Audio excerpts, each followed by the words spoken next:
أعوذ بالله من الشيطان الرجيم. بسم الله الرحمن الرحيم.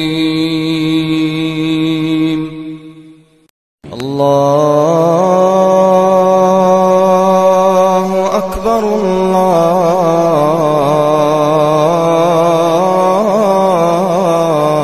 الله أكبر.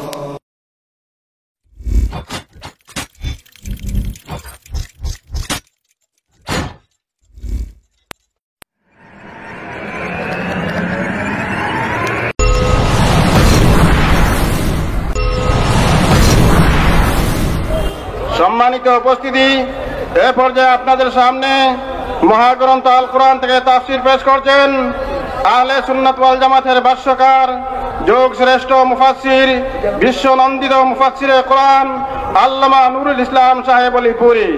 আল্লামা নুরুল ইসলাম সাহেব অলিপুরি হুজুরকে মহাগ্রন্থ আল কোরআন থেকে তাফসীর পেশ করার জন্য সম্মেলন কর্তৃপক্ষের পক্ষ থেকে অনুরোধ করছি। نحمده ونصلي على رسوله الكريم.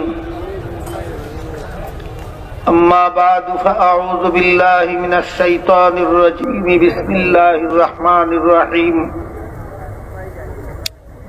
وكذلك جعلناكم أمة وسطا لتكونوا شهداء على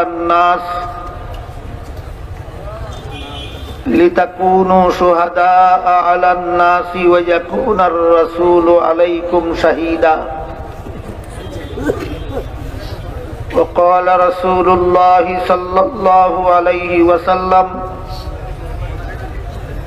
إن الله فضلني على الأنبياء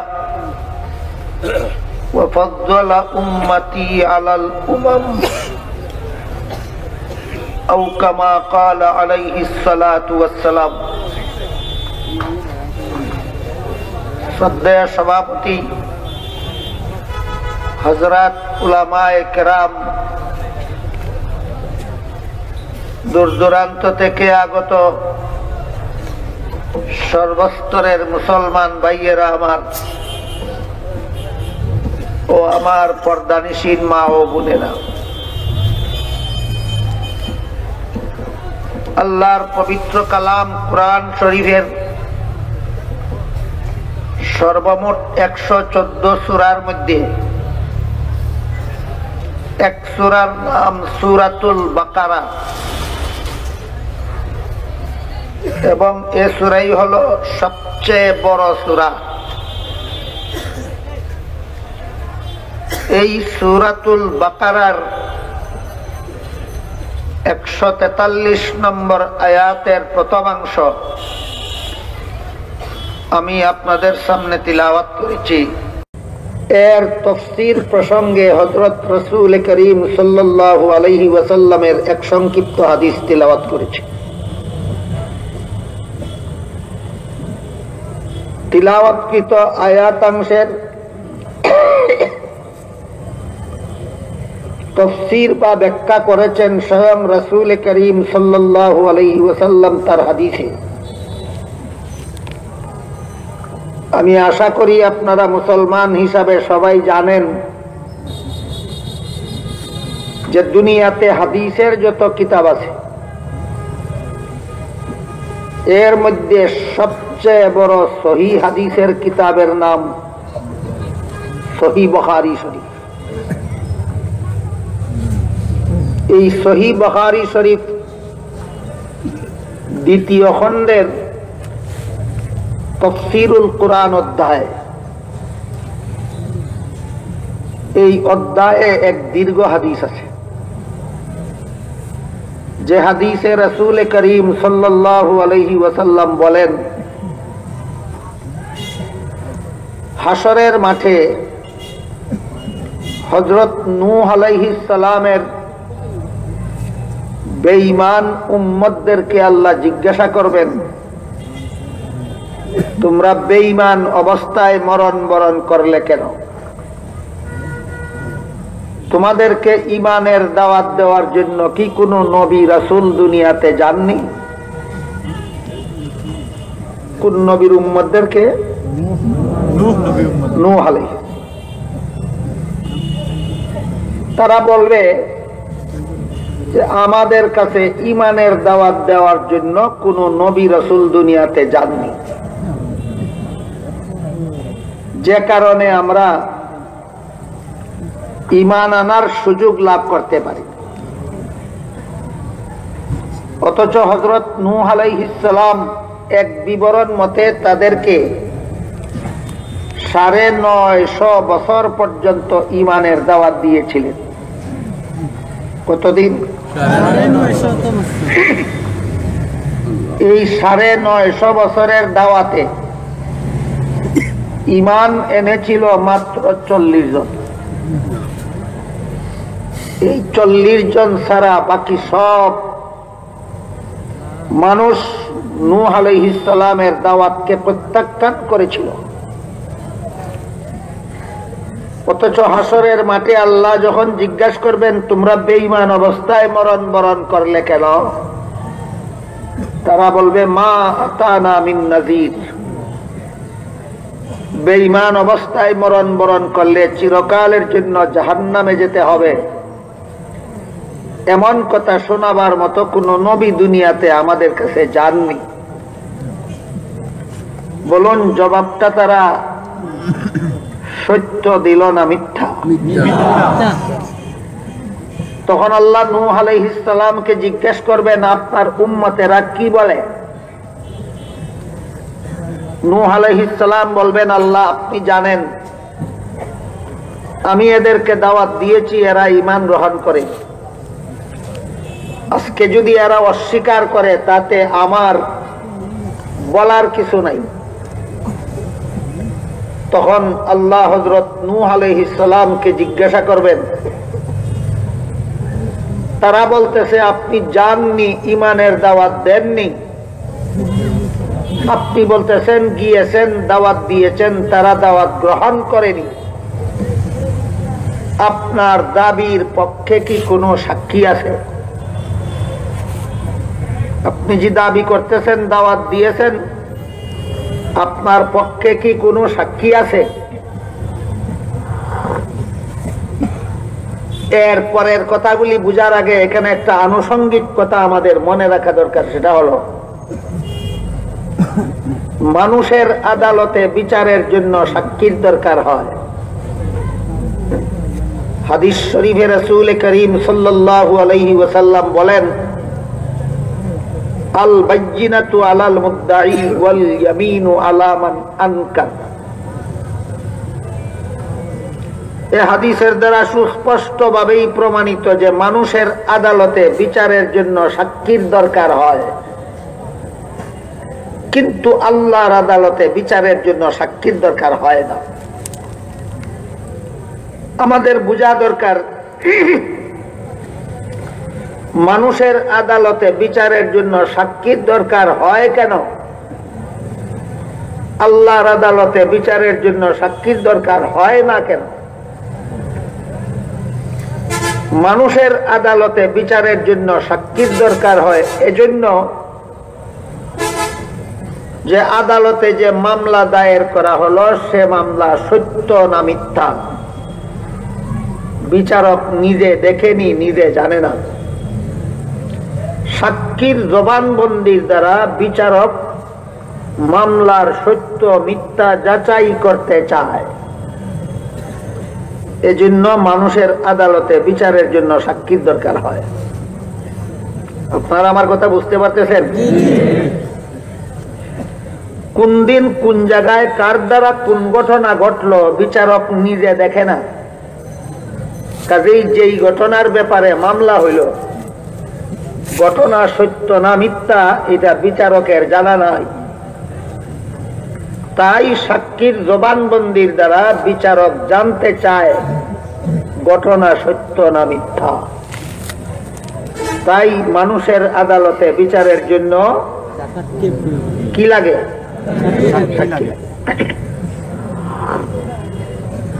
আল্লাহর আদালতে বিচারের জন্য সাক্ষী লাগে না। কারণ কোন দিন কোন জায়গায় কার দ্বারা কোন ঘটনা ঘটে না ঘটে আল্লাহ নিজেই দেখেন। আপনারা কি জানেন? আল্লাহ কি দেখেন নিজেই? তাহলে তিনি সাক্ষীর জবানবন্দির দ্বারা আবার কি যাচাই করতে যাবেন? আল্লাহর কোনো সাক্ষীরও দরকার নাই, জবানবন্দিরও দরকার নাই, যাচাইয়েরও দরকার নাই, আল্লাহ নিজেই জানেন। এই জন্য আল্লাহর আদালতে বিচারের জন্য সাক্ষীর দরকার হয় না। কিন্তু হাসরের মাঠে নূহ আলাইহিস সালামকে আল্লাহ জিজ্ঞাসা করবেন। তারা বলতেছে আপনি ঈমানের দাওয়াত নিয়ে যাননি, আপনি বলতেছেন গিয়েছেন, আপনার পক্ষে কি কোনো সাক্ষী আছে? নূহ আলাইহিস সালামের কাছে আল্লাহ হাসরের মাঠে সাক্ষী তলব করবেন। আল্লাহর আদালতে বিচারের জন্য সাক্ষীর দরকার হয় না, তাহলে নূহ আলাইহিস সালামের কাছে সাক্ষী তলব করবেন কেন? এই প্রশ্নের জবাবটা পরিষ্কার করার পরে ঘটনার বাকি অংশ বোঝা দরকার। নূহ আলাইহিস সালামের কাছে আল্লাহ হাসরের মাঠে সাক্ষী তলব করবেন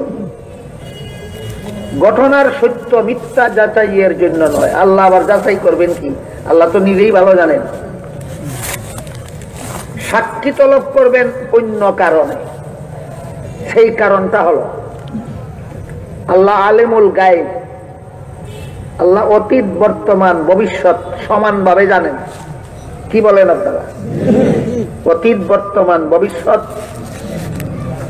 অতীত যতটুকু জানেন বর্তমান এর চেয়ে বেশি জানেন, এটা সমানভাবে।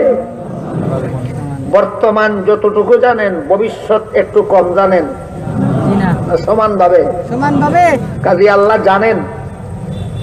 সাক্ষীরা নূহ আলাইহিস সালাম পেশ করা মাত্রই বেঈমানেরা সাক্ষীদের বিরুদ্ধে অনাস্থা আনবে হাসরের মাঠে। সেই অনাস্থার নিষ্পত্তি করতে গিয়ে হাসরের মাঠে সমস্ত জগৎবাসী মানুষের সামনে একটা মহাসত্য প্রকাশিত হয়ে যাবে। সেই মহাসত্য বিষয়টা হলো মুহাম্মাদুর রাসূলুল্লাহ সাল্লাল্লাহু আলাইহি ওয়াসাল্লাম সমস্ত নবীগণের চেয়ে শ্রেষ্ঠ মর্যাদার অধিকারী, আর মুহাম্মাদুর রাসূলুল্লাহর উম্মতেরা সকল নবীর উম্মতের চেয়ে শ্রেষ্ঠ মর্যাদার অধিকারী। এ দুটি কথা হাসরের মাঠে প্রকাশ হয়ে যাবে। এই সাক্ষীর বিরুদ্ধে অনাস্থা দেওয়ার পরে অনাস্থা খণ্ডনের মাধ্যমে হাসরের মাঠে জগৎবাসীর সামনে প্রকাশিত হয়ে যাবে তোমরা শ্রেষ্ঠ নবীর শ্রেষ্ঠ উম্মত। এই কথাটা হাসরের মাঠে এই পদ্ধতিতে প্রকাশ করার জন্য আল্লাহ নূহ আলাইহিস সালামের কাছে সাক্ষী তলব করবেন, ঘটনার সত্য মিথ্যা যাচাইয়ের জন্য নয়। বুঝে থাকলে বলুন তো, আল্লাহর দরবারে বিচারের জন্য সাক্ষীর দরকার হয় কেন? আল্লাহ তো সব ঘটনা নিজেই সাক্ষীর চেয়ে আরো ভালো জানে। তবে কেন নূহ নবীর কাছে সাক্ষী তলব করবেন? যাচাইয়ের জন্য না অন্য উদ্দেশ্যে? সেটা কি আল্লাহ জানেন? নূহ আলাইহিস সালাম সাক্ষী পেশ করলেই বেঈমানেরা এদের বিরুদ্ধে অনাস্থা দিয়ে হাসরের মাঠে একটা জেরা বাঁধিয়ে দিবে। সেই জেরার নিষ্পত্তিতে হাসরের মাঠে সমস্ত জগৎবাসীর সামনে প্রকাশ হয়ে যাবে তোমরা শ্রেষ্ঠ নবীর শ্রেষ্ঠ উম্মত। এই কথাটা হাসরের মাঠে জগৎবাসীর সামনে প্রকাশ করার জন্য আল্লাহ নূহ নবীর কাছে সাক্ষী তলব করবেন, ঘটনার সত্যতা যাচাইয়ের জন্য নয়। এবার মূল ঘটনার দিকে ফিরে যাই।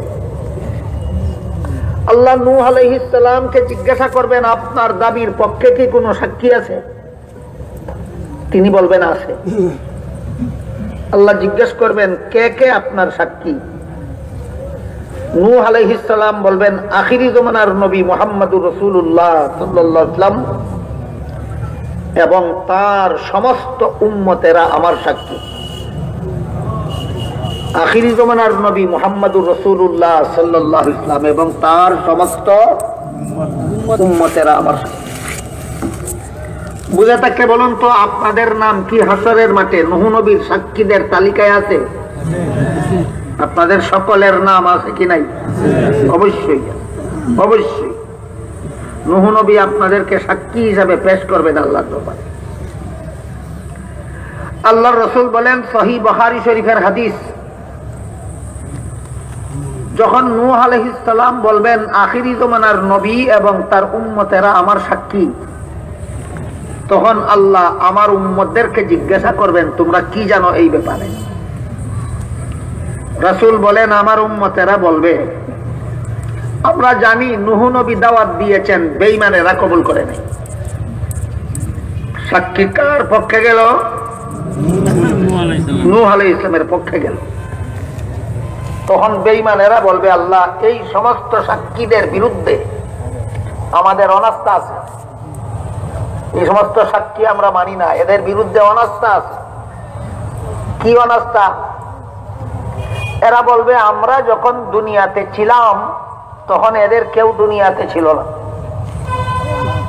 তাই আমাদের আমলে নূহ নবী দুনিয়াতে গেলেন কিনা, দাওয়াত দিলেন কিনা, আমরা গ্রহণ করলাম কিনা, এরা কেমনে জানে? এই জন্য এই সমস্ত সাক্ষী আমরা মানি না। বলুন তো, এদের অনাস্থাটা কি একেবারেই অযৌক্তিক না যুক্তিসঙ্গত? যুক্তিসঙ্গত। তাই আল্লাহ হাসরের মাঠে আপনাদের জিজ্ঞাসা করবে, এরা যখন দুনিয়াতে ছিল তখন তো তোমরা দুনিয়াতে অনুপস্থিত,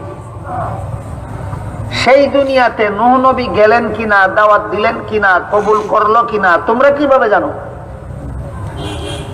রাসূল করিম সাল্লাল্লাহু আলাইহি ওয়াসাল্লাম বলেন, আল্লাহর প্রশ্নের জবাবে হাসরের মাঠে আমার উম্মতেরা বলবে, আল্লাহ আমরা সেই দুনিয়াতে উপস্থিত না থাকলেও নূহ নবী দুনিয়াতে গিয়েছিলেন, তাদেরকে ঈমানের দাওয়াত দিয়েছিলেন, তারা কবুল করেনি, কথাটা আমাদের নবী আমাদের শিক্ষা দিয়েছেন, আমরা আমাদের নবীর শিক্ষা পেয়ে আমরা সাক্ষ্য দিচ্ছি।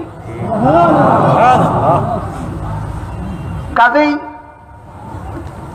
এই ব্যাপারে যদি আর কোনো জেরা তর্ক করতে হয় তাহলে আমাদের নবীর সাথে করুন, তিনি আমাদেরকে এমন কথা শিক্ষা দিলেন কেন? এবার উম্মতে কার রেফারেন্স দিল? রাসূল করিম সাল্লাল্লাহু আলাইহি ওয়াসাল্লামের রেফারেন্স। তখন আল্লাহ হাসরের মাঠে আমাদের নবীকে বলবেন, আপনার উম্মত নূহ নবীর পক্ষে সাক্ষী দিল, বেঈমানেরা অনাস্থা দিল, কারণ দর্শাইল যে এরা দুনিয়াতে উপস্থিত ছিল না। আমি জিজ্ঞাসা করলাম, তোমরা যে দুনিয়াতে উপস্থিত ছিলে না সেই দুনিয়াতে নূহ নবী গেলেন কিনা, দাওয়াত দিলেন কিনা, তারা কবুল করলো কিনা, তোমরা কিভাবে জানো? এরা বলে আপনার কাছ থেকে শিখেছে। এবার বলুন, আপনি তাদেরকে কোথা থেকে এমন কথা শিক্ষা দিলেন? রাসূল করিম সাল্লাল্লাহু আলাইহি ওয়াসাল্লাম বলেন, তখন হাসরের মাঠে আমি আল্লাহর প্রশ্নের জবাবে বলবো, আল্লাহ আপনি আমার কাছে এই 30 পারা কোরআন নাযিল করেছিলেন, এই কোরআনের ভিতরে আপনি নিজে বলে দিয়েছিলেন নূহ নবী দাওয়াত দিয়েছেন, বেঈমানেরা কবুল করেনি, আমি আপনার কোরআনে পেয়ে আমার উম্মতকে শিক্ষা দিয়েছিলাম।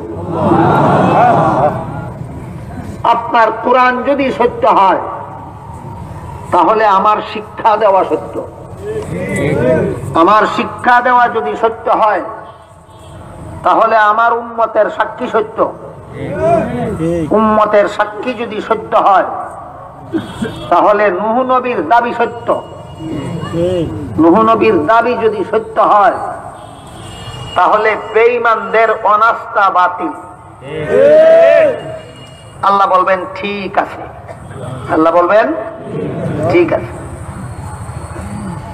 এই ঘটনার ভিতর দিয়ে হাসরের মাঠে আল্লাহ সমস্ত জগৎবাসীর সামনে একটা কথা প্রকাশ করতে চাইবেন, সেটা হলো আমরা শ্রেষ্ঠ নবীর শ্রেষ্ঠ উম্মত, আমরা শ্রেষ্ঠ নবীর শ্রেষ্ঠ উম্মত। এই ঘটনার মাধ্যমে কথাটা কিভাবে প্রকাশ হয়? নূহ আলাইহিস সালামের পক্ষে হাসরের মাঠে আর কোন নবীর উম্মতকে সাক্ষী সাব্যস্ত না করে শুধুমাত্র মুহাম্মাদুর রাসূলুল্লাহর উম্মতকে সাক্ষী সাব্যস্ত করে আল্লাহ প্রমাণ করে দেবেন অন্য নবীর উম্মতের চেয়ে তোমাদের মর্যাদা শ্রেষ্ঠ। আর এদের পক্ষে সফাই সাক্ষী দেওয়ার জন্য আর কোন নবীকে সাক্ষী সাব্যস্ত না করে মুহাম্মাদুর রাসূলুল্লাহকে সাক্ষী সাব্যস্ত করে আল্লাহ হাসরের মাঠে প্রমাণ করে দেবেন সমস্ত নবীগণের চেয়ে তোমাদের নবী শ্রেষ্ঠ, আর সমস্ত নবীর উম্মতের চেয়ে তোমরা শ্রেষ্ঠ। এভাবে আল্লাহ এই ঘটনার মাধ্যমে হাসরের মাঠে প্রকাশ করে দিবেন আমরা শ্রেষ্ঠ নবীর শ্রেষ্ঠ উম্মত, আমাদের নবী সমস্ত নবীগণের চেয়ে শ্রেষ্ঠ, আর এই নবীর উম্মত হওয়ার কারণে আমরা সকল নবীর উম্মতের চেয়ে শ্রেষ্ঠ। এতক্ষণের আলোচনার সারমর্ম হলো আমরা শ্রেষ্ঠ নবীর শ্রেষ্ঠ উম্মত। কেমন নবীর কেমন উম্মত? শ্রেষ্ঠ নবীর শ্রেষ্ঠ উম্মত। কথাটা হাদিস শরীফে আল্লাহর রাসূল পরিষ্কার ভাষায়ও বলেছেন। রাসূল বলেন, ইন্নাল্লাহা ফাদ্দালানি আলাল আম্বিয়া ওয়া ফাদ্দালা উম্মতি আলাল উমাম। আল্লাহ পাক রব্বুল আলামিন আমাকে সমস্ত নবীগণের উপর শ্রেষ্ঠ মর্যাদা দান করেছেন, আর আমার উম্মতকে সকল নবীর উম্মতের উপর শ্রেষ্ঠ মর্যাদা দান করেছেন। শুধু দীর্ঘ ঘটনার মাধ্যমে হাসরের মাঠে প্রকাশ করা হবে না, দুনিয়াতেও আল্লাহ রাসূল পরিষ্কার ভাষায় ঘোষণা দিয়েছেন, পরিষ্কার ভাষায় রাসূল ঘোষণা দিয়েছেন আমরা শ্রেষ্ঠ নবীর শ্রেষ্ঠ উম্মত, আমরা শ্রেষ্ঠ নবীর শ্রেষ্ঠ। আমাদের নবী সমস্ত নবী রসুলগণের চেয়ে শ্রেষ্ঠ, এই কথার অনিবার্য মর্ম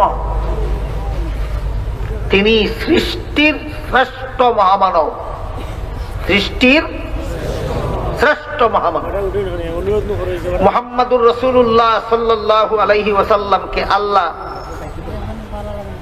যে মর্যাদা দান করেছেন, আল্লাহর গোটা সৃষ্ট জগতের মধ্যে আর কাউকে সেই মর্যাদা দান করে। তাহলে বুঝে থাকলে বলুন তো, আল্লাহর গোটা সৃষ্ট জগতের মধ্যে সর্বশ্রেষ্ঠ মর্যাদার অধিকারীকে? মুহাম্মাদুর রাসূলুল্লাহ সাল্লাল্লাহু আলাইহি ওয়াসাল্লাম। সৃষ্টির শ্রেষ্ঠ মর্যাদার অধিকারী মুহাম্মাদুর রাসূলুল্লাহ সাল্লাল্লাহু আলাইহি ওয়াসাল্লাম। আর এই নবীর উম্মত হওয়ার কারণে আমাদেরকে অন্য নবীর উম্মতের চেয়ে শ্রেষ্ঠ মর্যাদা দান করেছে। বুঝার ব্যাপার হলো মুহাম্মাদুর রাসূলুল্লাহ সাল্লাল্লাহু আলাইহি ওয়াসাল্লামকে আল্লাহ কোন কোন কারণে সৃষ্টির শ্রেষ্ঠ মর্যাদা দান করলেন, আর এই নবীর উম্মতকে আল্লাহ কোন কোন কারণে অন্য নবীর উম্মতের উপর শ্রেষ্ঠ মর্যাদা দান করেন। না, শ্রেষ্ঠত্বের কোনো কারণ নাই, অকারণেই আপনারা শ্রেষ্ঠ উম্মত, অকারণেই আপনাদের নবী সৃষ্টির শ্রেষ্ঠ, না কারণ আছে? কারণগুলি হলো বুঝার ব্যাপার। অন্য নবীর উম্মত শ্রেষ্ঠ উম্মত হতে পারলো না কেন? আপনারা কোন কারণে শ্রেষ্ঠ উম্মত হতে পারলেন? অন্য নবী সর্বশ্রেষ্ঠ নবী হতে পারলেন না কেন? কোন কারণে আপনাদের নবী সর্বশ্রেষ্ঠ নবী হতে পারলেন? অবশ্যই কারণ আছে, এবং কারণগুলি আমাদের জানার দরকার, কারণগুলি জানার দরকার। কারণগুলি না জানার কারণে, কোন কারণে আল্লাহ আমাদের নবীকে সৃষ্টির শ্রেষ্ঠ মর্যাদা দান করেছেন, কারণগুলি না জানার কারণে বর্তমান সমাজের কিছু লোক এমনও আছে যারা আমাদের নবীর শ্রেষ্ঠ মর্যাদার বর্ণনা করতে চায়, আমাদের নবীর শান মান মর্যাদা বর্ণনা করতে চায়, কিন্তু কোন কারণে শ্রেষ্ঠ নিজেই জানে না। আপনাদেরকে কি বুঝাবে? তখন যেহেতু কারণটা নিজের জানা নাই, তখন আপনাদেরকে বুঝাতে গিয়া মন গড়া যুক্তি আর মন গড়া দলিল দেয়। বলুন, আমাদের নবীর শ্রেষ্ঠত্ব প্রমাণ করার জন্য মন গড়া যুক্তির দরকার আছে না মন গড়া দলিলের দরকার আছে? না যথেষ্ট কারণ আছে? যথেষ্ট পরিমাণ কারণ আল্লাহ কোরআনের বিভিন্ন আয়াতে উল্লেখ করেছেন। কোন কোন কারণে আমাদের নবী সৃষ্টির শ্রেষ্ঠ মর্যাদার অধিকারী, যথেষ্ট পরিমাণ কারণ কোরআনের বহু আয়াতে উল্লেখ আছে। যথেষ্ট পরিমাণ কারণ রাসূলের বহু হাদিসে উল্লেখ আছে। কোরআন হাদিস যারা পড়ে না অথবা পড়লেও মনোযোগ দিয়া পড়ে না, মনোযোগ দিয়া পড়লেও স্মরণ রাখে না, পরীক্ষার সময় ফেল করে, এরাই আসল কারণ জানে না। আপনাদেরকে বুঝাবার সময় মন গড়া কারণের মন গড়া যুক্তি দেয়। আমার কথা বুঝে থাকলে বলুন, আপনাদের নবীর শ্রেষ্ঠ মর্যাদার প্রমাণের জন্য মন গড়া যুক্তির দরকার আছে, ভ্রান্ত দলিলের দরকার আছে না পরিষ্কার কোরআন হাদিসের বিবরণ যথেষ্ট? কোরআন হাদিসের বিবরণ যথেষ্ট। এজন্য আমি অনুরোধ করে বলব, কেউ যদি জনসাধারণ মুসলমানকে মুহাম্মাদুর রাসূলুল্লাহর মর্যাদা বুঝাতে চান, তাহলে মুহাম্মাদুর রাসূলুল্লাহর মর্যাদার যত আয়াত আছে সেগুলি শিখুন, পড়ুন, শিখুন। মুহাম্মাদুর রাসূলুল্লাহর মর্যাদা সম্বলিত যত হাদিস আছে সেইগুলি পড়ুন, শিখুন। আর যদি মুহাম্মাদুর রাসূলুল্লাহর মর্যাদা সম্বলিত আয়াতের তাফসীর আপনার জানা না থাকে, মুহাম্মাদুর রাসূলুল্লাহর মর্যাদা সম্বলিত হাদিস যদি আপনার জানা না থাকে, তাহলে যেটা জানা নাই সেটা বলতে যাবেন কেন? নাগাল পান্না অঙ্গকানা চুলকাতে যাবেন কেন? যেটা জানেন সেটা বলেন।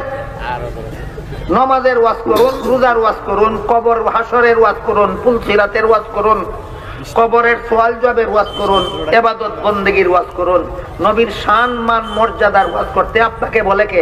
এটা সব জানেন না।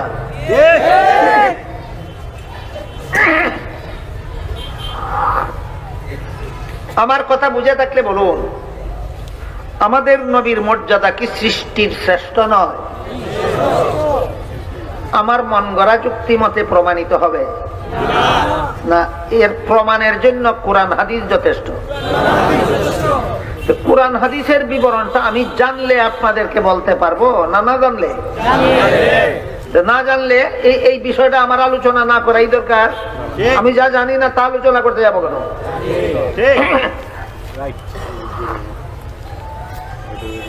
মন গড়া যুক্তিতে আমাদের নবীর মর্যাদা প্রমাণ করার জন্য কেউ বলে আমাদের নবী আল্লাহর জাতি নূর, কেউ বলে আমাদের নবী আলিমুল গায়ব, কেউ বলে আমাদের নবী হাজির নবী। এমনকি মন গড়া যুক্তি দিতে দিতে দিতে দিতে এক পর্যায়ে গিয়া বলে, আমার বাবাকে সম্মান করার জন্য যদি দাঁড়াতে পারি, আমার শ্বশুরকে সম্মান করার জন্য যদি দাঁড়াতে পারি, আমার পীর উস্তাদকে সম্মান করার জন্য যদি দাঁড়াতে পারি, আমার নবীকে সম্মান করার জন্য দাঁড়াতে পারবো না কেন? যুক্তি তো বাহ্যিক দৃষ্টিতে খুব চটকদার। বলুন, হাসরের মাঠে নূহ আলাইহিস সালামের বেঈমান উম্মতেরা আপনাদের সাক্ষীর বিরুদ্ধে অনাস্থা দিবে কিনা? বিনা যুক্তিতে না চটকদার যুক্তিতে? ইবলিস আদম আলাইহিস সালামকে সেজদা করেনি, আল্লাহর আদেশ পালন করেনি। আল্লাহ জিজ্ঞেস করেন কেন করলে না? বিনা যুক্তিতে বলেছিল না চটকদার যুক্তি দিয়েছিল? আল্লাহর হুকুম রাসূলের বিরুদ্ধে যুক্তি প্রদর্শন করা, এটা সর্বপ্রথম ইবলিসের স্বভাব।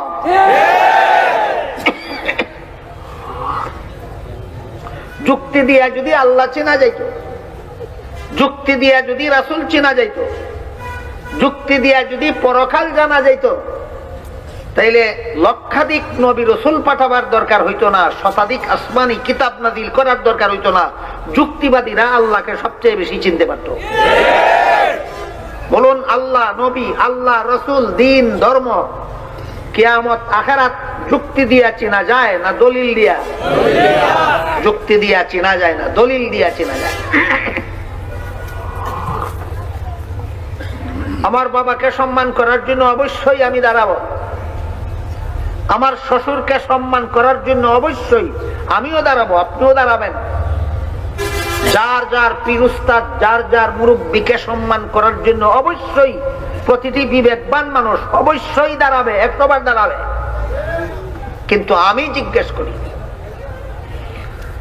আপনাদের শ্বশুরকে সম্মান করার জন্য কি আপনারা দাঁড়াবেন না? দাঁড়াবেন। তিনি আপনাদের কাছে আসলে না না আসলে? আসার পরও আপনি তাকে দেখলে না না দেখলে? তোমরা যে নবীকে সম্মান করার জন্য দাঁড়াইলে, নবী আসলেন কখন আর তোমরা দেখলে কখন? যুক্তি খাটলো না বেকাপ্পা? ইতারা কয় ফসা যুক্তি, ইতারা কয় ইতা ফসা যুক্তি। দলিলের মোকাবিলায় তাজা যুক্তি ওই ঠিক না, আবার ফসা যুক্তি কিতা?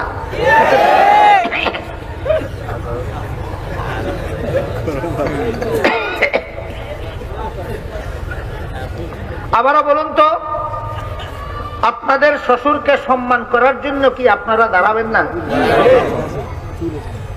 আসলে না না আসলে? আসার পরও আপনারা দেখলে না না দেখলে? তুমি যে তোমার নবীকে সম্মান করার জন্য দাঁড়াইলে, নবী আসলেন কখন, তুমি দেখলে কখন? যুক্তি খাটলো না বেখাপ্পা? বেখাপ্পা যুক্তি রে তাজা যুক্তি কয় না ফসা যুক্তি? নবীর শান মান মর্যাদা কারো ফসা যুক্তির উপর নির্ভরশীল নয়। নবীর শান মান মর্যাদার জন্য পবিত্র কোরআন এবং নবীর হাদিস যথেষ্ট।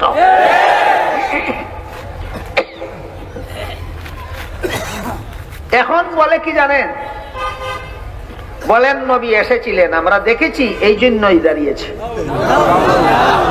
কতখানে কইছে সত্য কথা নাকি? দেখো, নবী এসেছিলেন, আমরা দেখেছি, এই জন্যই দাঁড়িয়েছি।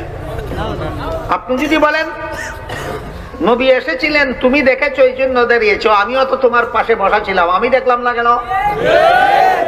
তখন জবাব দেয়, যাদের অন্তরে নবীর মহব্বত আছে তারা দেখে, যাদের অন্তরে মহব্বত নাই তারা দেখে না। এবার ঠেকাইল নি আপনারে? যদি বলেন আমি দেখলাম না কেন, বলবে আপনার মহব্বত নাই এই জন্য দেখছেন না। আর যদি মহব্বত আছে দাবি করতে চান, তাহলে না দেখলেও বলতে হবে দেখছি। এইটারে কয় চাপাবাজি, এগুলির দলিল কয় না চাপাবাজি। নবীর শান মান মর্যাদা কারো চাপাবাজির উপর নির্ভরশীল নয়। নবীর শান মান মর্যাদার জন্য কোরআন হাদিস যথেষ্ট। আমি একটু সময়ের জন্য যদি মেনে নেই যে আমাদের অন্তরে নবীর মহব্বত নাই, এই জন্য আমরা দেখি না, তোমাদের অন্তরে নবীর মহব্বত আছে এই জন্য নবী আসেন এবং তোমরা দেখো, একটু সময়ের জন্য মেনে নিলাম। দুনিয়ার জীবনে নবী যাদেরকে দেখেন অথবা যারা নবীকে দেখে, সেই ব্যক্তি দুনিয়ার জীবনে দুইটা চর্মচোখে নবীকে দেখে, এরা নবীর সাহাবী হয়ে যায়। বলুন, দুনিয়ার জীবনে কোনো মানুষের চর্মচোখে নবীরে দেখলে, কোনো ইমানদারে নবীরে দেখলে কি হয়? শর্ত আছে, ইমানদার অবস্থায় ইন্তেকাল করে। কোন ইমানদার দুনিয়ার জীবনে চর্মচোখে নবীকে দেখলে অথবা নবী তাকে দেখলে নবীর সাহাবী হয়ে যায়। এই ক্ষেত্রে আপনাদের মনে রাখা দরকার, আমাদের নবীর সাহাবীর মর্যাদা কত। আহলে সুন্নাত ওয়াল জামাতের আকীদা মতে মুহাম্মদুর রাসূলুল্লাহ সাল্লাল্লাহু আলাইহি ওয়াসাল্লামের যে কোনো একজন সাহাবীর মর্যাদা সারা দুনিয়া সর্বযুগের সমস্ত ওলি আউলিয়াগণের চেয়ে শ্রেষ্ঠ। মুহাম্মদুর রাসূলুল্লাহর যে কোনো একজন সাহাবীর মর্যাদা সারা দুনিয়ার সর্বযুগের সমস্ত ওলি আউলিয়াগণের চেয়ে শ্রেষ্ঠ। কোন কারণে? এক সেকেন্ডের জন্য নবীকে দেখার সুযোগ লাভ করেছিল, সেই কারণে। নবীকে এক নজর, যে নবীকে এক নজর দুনিয়ার চোখে দেখতে পারলে, এক সেকেন্ডের জন্য দেখতে পারলে, যে নবীকে দেখতে পারলে সারা দুনিয়ার সমস্ত অলিয়া উলিয়াগণের চেয়ে শ্রেষ্ঠ মর্যাদা হয়ে যায় দেখনেওয়ালা, তাহলে যারে দেখলো তার মর্যাদা কি হতে পারে?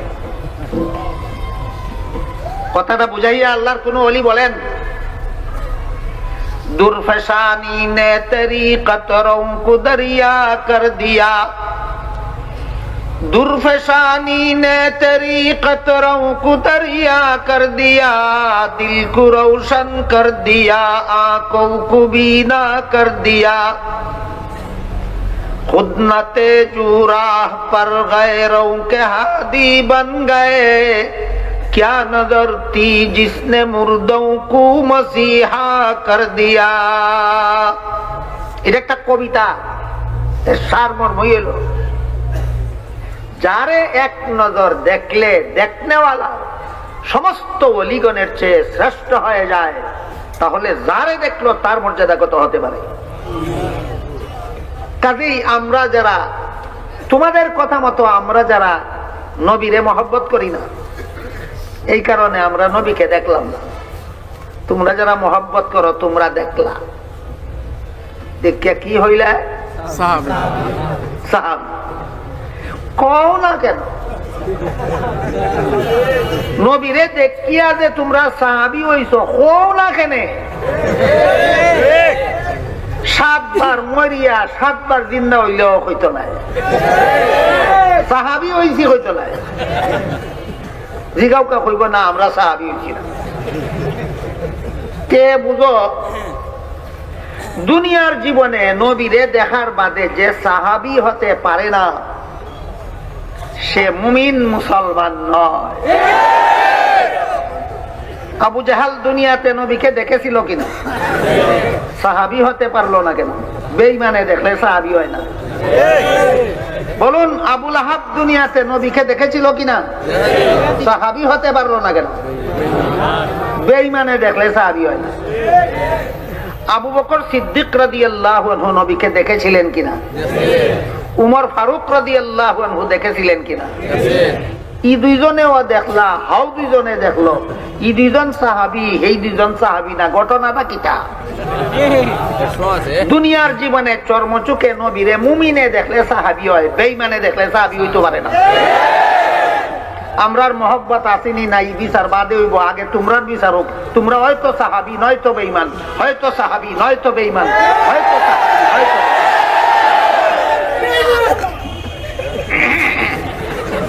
3 নম্বর কোন পথ নাই। দুনিয়ার জীবনে চর্মচুকে যারা নবীরে দেখলো, এরার 2টা পথ আছে, হয়তো সাহাবী নয়তো বেঈমান, হয়তো সাহাবী নয়তো বেঈমান, হয়তো সাহাবী নয়তো বেঈমান। 3 নম্বর কোন পথ না হয়। এখন আসুন, আসলেই নবী আসেন কিনা সেই আলোচনায় যায়। আসলেই নবী আসেন কিনা? আমার শ্বশুরকে সম্মান করার জন্য আমি 100 বার দাঁড়াবো, দাঁড়াবো না? আসলে না না আসলে? নবীকে সম্মান করার জন্য অবশ্যই তুমি দাঁড়াবে, আসলে না না আসলে? আসলেই নবী আসেন কিনা এখন সেই কথা বোঝা দরকার। হাদিস শরীফে রাসূল করিম সাল্লাল্লাহু আলাইহি ওয়াসাল্লাম বলেন, আল আম্বিয়াউ আহইয়াউন ফি কুবুরিহিম ওয়া ফি রিওয়ায়াতিন ক্বালা ইউসাল্লুন। সমস্ত নবী রাসূলগণকে দাফন করা মাত্রই আল্লাহ তাদেরকে জীবিত করে দেন। সমস্ত নবী রাসূলগণকে দাফন করা মাত্রই আল্লাহ কি করে দেন? জীবিত করে দেন। এই জীবিত অবস্থায় তারা, রাসূল বলেন, ফি কুবুরিহিম, যার যার রওজা শরীফের ভিতরে থাকেন, ভিতরে থাকেন, ভিতরে থাকেন। রাসূল বলে গিয়েছেন জীবিত অবস্থায় ভিতরে থাকেন, তোমরা বলো বের হয়ে আসেন। রাসূলের পক্ষে কইলা না বিরুদ্ধে কইলা? এইভাবে রাসূলের পরিষ্কার কথার বিরুদ্ধে যারা কথা বলতে পারে এরাই আশিকে রাসূল হতে পারে না দুশমনের রাসূল? আশিকে রাসূল না দুশমনের রাসূল? আপনারা কেমনে বুঝলেন? এরা রাসূলের বিরুদ্ধে কথা বলে। রাসূলে কইছেন ভিতরে তাকইন, হে কয় বারোই আইন। রাসূলে কইছেন কইতা কই ভিতরে তাকইন, হে কয় বারোই আইন। রাসূলে কইন ভিতরে তাকইন, হে কয় বারোই আইন।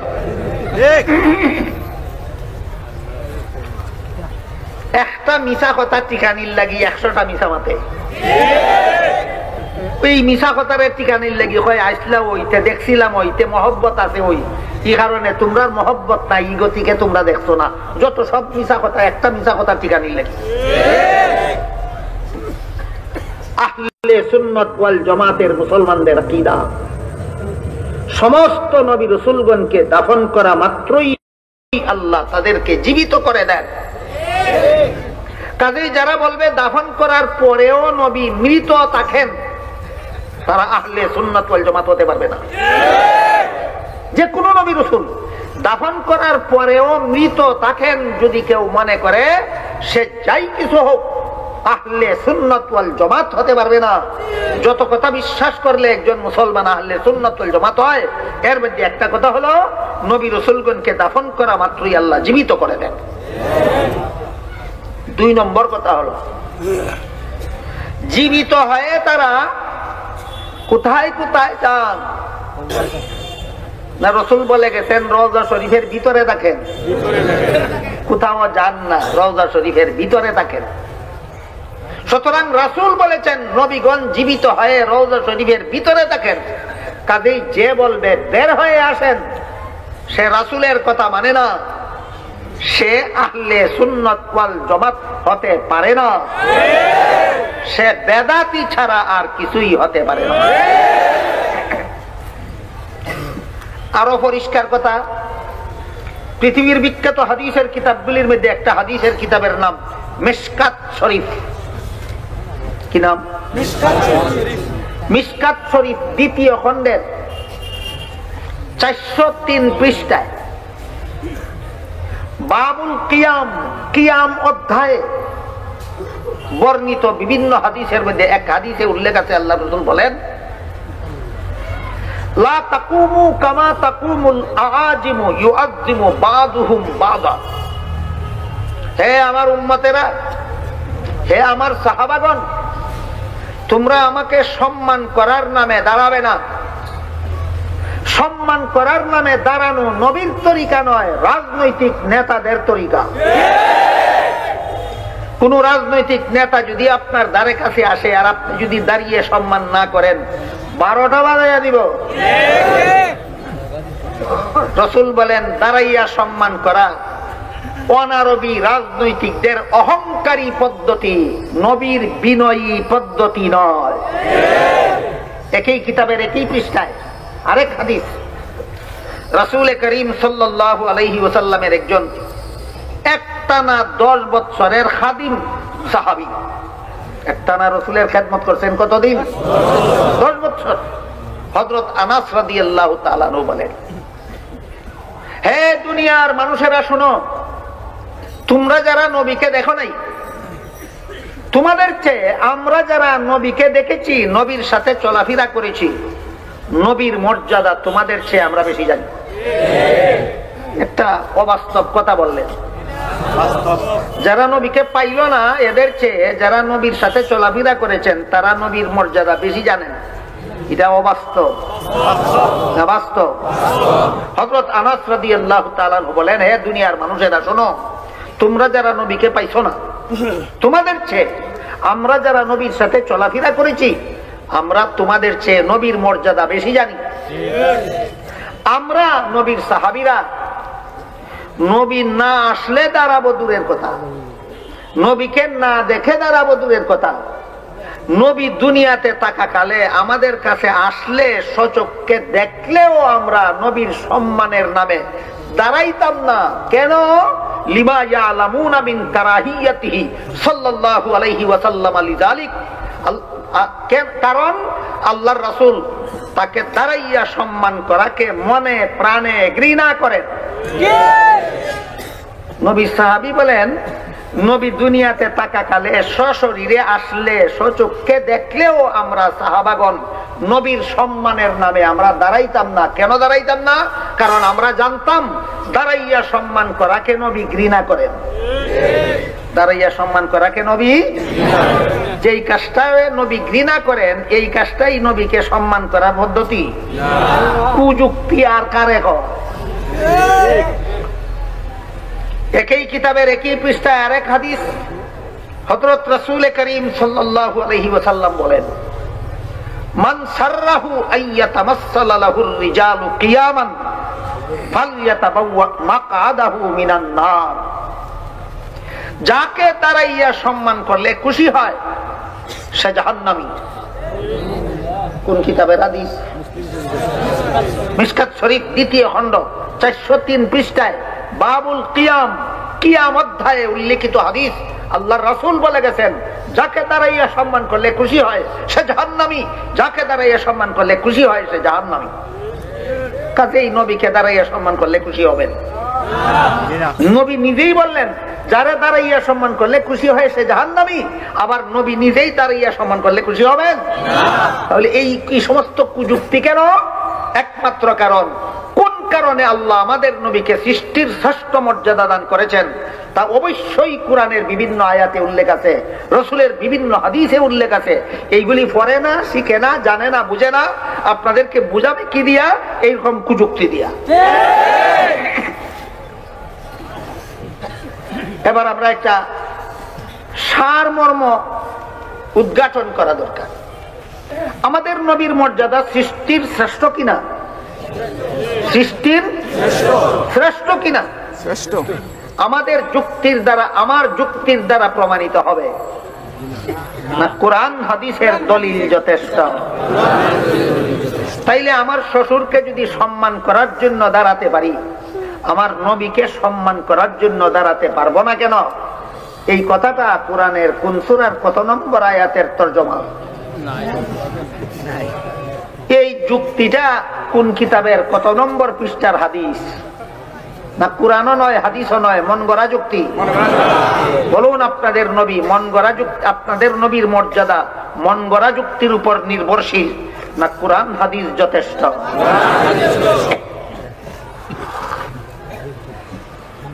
গেল মন গড়া ভাবে নবীকে মর্যাদা দেওয়ার একটা পদ্ধতি, একটা উদাহরণ।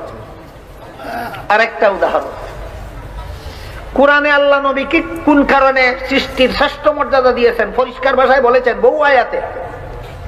আপনারা যদি ধৈর্য ধরে বসেন আর আমাকেও যদি আল্লাহ স্বাস্থ্য ভালো রাখেন, অন্তত 2-4টা উদাহরণ দেওয়ার চেষ্টা করব যে কোরআনের কোন আয়াতে আল্লাহ নবীকে কোন কারণে সৃষ্টির শ্রেষ্ঠ মর্যাদা দিলেন।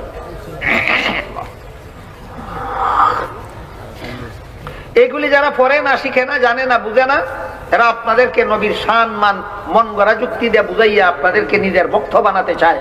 মন গড়া যুক্তি দিয়ে বুঝাতে চায় কেন? কারণ কোরআন হাদিসের দলিল জানে না।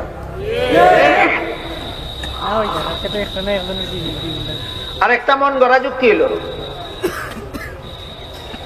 টেলিভিশনের বক্তা যদি সারা দুনিয়ার সমস্ত মানুষের ঘরে ঘরে হাজির হতে পারে,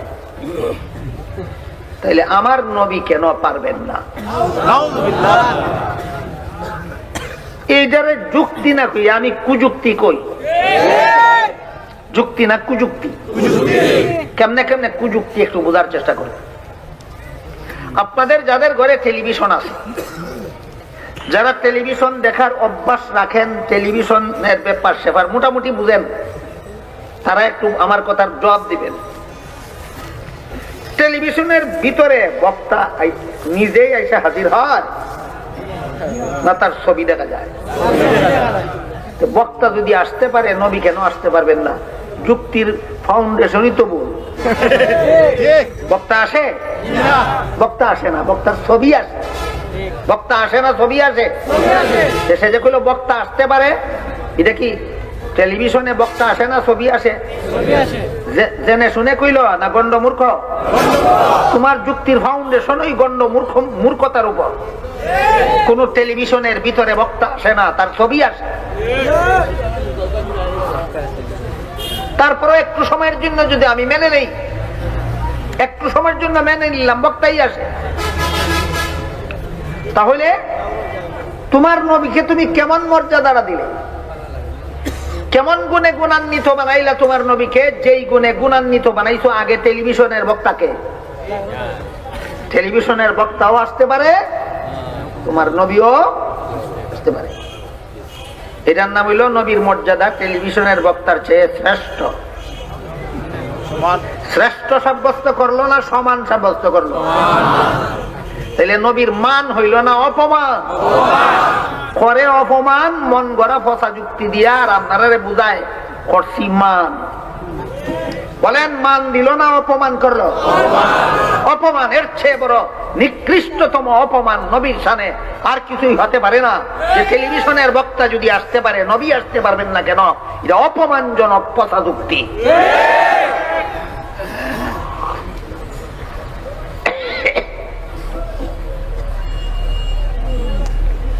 আর কোন সময় যুক্তি দিয়া বলে আকাশের চন্দ্র সূর্য যদি একই মুহূর্তে সারা দুনিয়ায় হাজির হতে পারে, আমার নবী কেন একই মুহূর্তে সারা দুনিয়ায় হাজির হতে পারবেন না?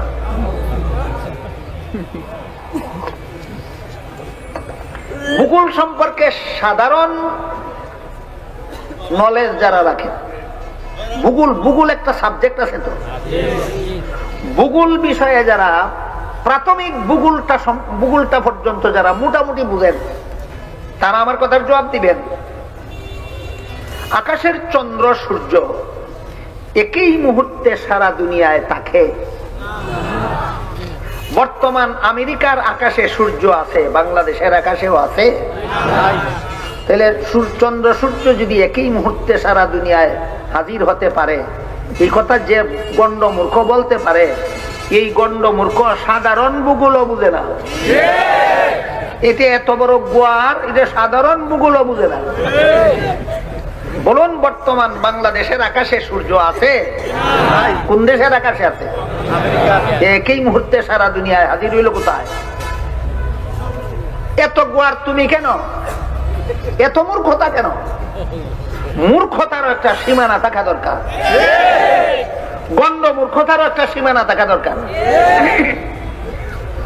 তারপরও একটু সময়ের জন্য যদি আমি মেনে নিই যে একই মুহূর্তে সারা দুনিয়ায় আকাশের চন্দ্র সূর্য হাজির হতে পারে, তোমার নবীও পারে, তাহলে কোনটার থেকে কোনটা শ্রেষ্ঠ হইল না সমান হইল?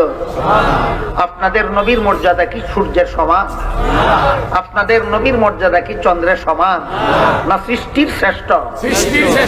তাহলে যেই গুণ সূর্যের মধ্যে আছে সেইটা বলো কেন? যেটা সূর্যের মধ্যে নাই সেইটা বলতে হবে। যেই গুণ চন্দ্রের মধ্যে আছে সেইটা বলো কেন? যেই গুণ চন্দ্রে নাই সেইটা বলতে হবে। যেই গুণ টেলিভিশনের বক্তার মধ্যে আছে সেইটা বলো কেন? যেই গুণ টেলিভিশনের বক্তার মধ্যে নাই সেইটা বলতে হবে। ওইটা জানলে কও, না জানলে লাগাল পাও না অঙ্গখানা চুলকাইতে যাইও না। আপনারা আমার কথা বুঝে থাকলে বলুন, আমাদের নবীর সেই মর্যাদা আকাশের সূর্যের যেই মর্যাদা, আমাদের নবীর সেই মর্যাদা চন্দ্রের যেই মর্যাদা, আমাদের নবীর সেই মর্যাদা টেলিভিশনের বক্তার যেই মর্যাদা, এইগুলি আলতু ফালতু কথা যুক্তি, মন গড়া যুক্তি দেয় কেন? কোরআন হাদিসে আল্লাহ আমাদের নবীকে কিভাবে কিভাবে মর্যাদা দিয়েছেন সেগুলি শিখে না, পড়ে না, জানে না। এই জন্য আপনাদেরকে বুঝাবার সময় মন গড়া যুক্তি দেওয়া ছাড়া কোনো উপায় থাকে না। এভাবেই চলতে থাকো না। কোরআন হাদিসের দলিল কিছু বোঝা দরকার। কোরআন হাদিসের দলিল বোঝা দরকার। একটা দুইটা আয়াত নয়, কোরআনের অসংখ্য অগণিত আয়াতে আল্লাহ আমাদের নবীকে কোন কারণে সৃষ্টির শ্রেষ্ঠ মর্যাদা দিলেন, কোন কারণে সৃষ্টির শ্রেষ্ঠ মর্যাদা দিলেন, কোন কারণে সৃষ্টির শ্রেষ্ঠ মর্যাদা দিলেন, একটি দুটি আয়াত নয়, বহু আয়াতে, অসংখ্য অগণিত আয়াতে আল্লাহ বর্ণনা করেছেন। এক দুইটা উদাহরণ দেব ইনশাআল্লাহ, যদি আপনারা আপনাদের চেহারা সাক্ষী দেয় একটু মনোযোগে শুনতেছেন। এই মনোযোগী যারা, আমি যতক্ষণ লক্ষ্য করব আর যতক্ষণ আমার স্বাস্থ্য মানায়, আমি আপনাদেরকে দুই একটা উদাহরণ দেওয়ার চেষ্টা করব যে আল্লাহ কোরআনের কোন কোন আয়াতে আমাদের নবীর মর্যাদা, কোন কারণে মর্যাদার বিবরণ দিলেন, সৃষ্টির শ্রেষ্ঠ মর্যাদা দিলেন। পবিত্র কোরআনের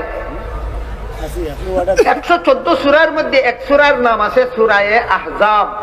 সূরায়ে আহজাব, সূরায়ে আহজাবের 40 নম্বর আয়াতে আল্লাহ বলেন, মা কানা মুহাম্মাদুন আবা আহাদিম মির রিজালিকুম ওয়ালাকির রাসূলুল্লাহি ওয়া খাতামান নাবিয়্যিন। এর অর্থ হলো মুহাম্মদ সাল্লাল্লাহু আলাইহি ওয়াসাল্লাম তোমাদের কোন যুবকের বংশগত পিতা নন, বরং তিনি তোমাদের রূহানি পিতা। বলুন, মুহাম্মদুর রাসূলুল্লাহ আমাদের বংশগত পিতা না রূহানি পিতা? বুঝা দরকার আমাদের বংশগত পিতা কাকে বলে আর রূহানি পিতা কাকে বলে, আধ্যাত্মিক পিতা কাকে বলে।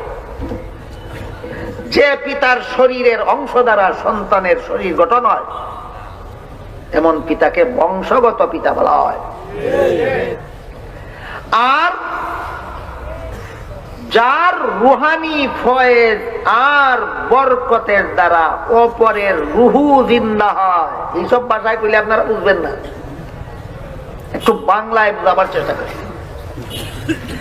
যার পবিত্র আত্মার পরশে অপরের আত্মা পবিত্র হয়, যার পবিত্র আত্মার পরশে অপরের আত্মা পবিত্র হয়, তাকে আধ্যাত্মিক পিতা বলা হয়, রুহানি বাবা বলা হয়। সমস্ত নবী রাসূলগণের আত্মা সকল প্রকার গুনাহ থেকে পবিত্র। যে বিশ্বাস করবে আহলে সুন্নাত ওয়াল জামাত হতে পারবে, যে বিশ্বাস করবে না আহলে সুন্নাত ওয়াল জামাত হতে পারবে না। আপনারা কি জানেন কোন নবীর আত্মা গুনাহ থেকে পবিত্র নয়? সকল নবীর আত্মা সকল প্রকার গুনাহ থেকে পবিত্র। এই জন্য কোন গুনাহগার উম্মত যদি নবীর সংস্রবে যায়, নবীর কথা শুনে নবীর কথা মতে জীবন যাপন করে, তাইলে সেই গুনাহগার উম্মতের অপবিত্র আত্মাটা শেষ পর্যন্ত পবিত্র হয়ে যায়।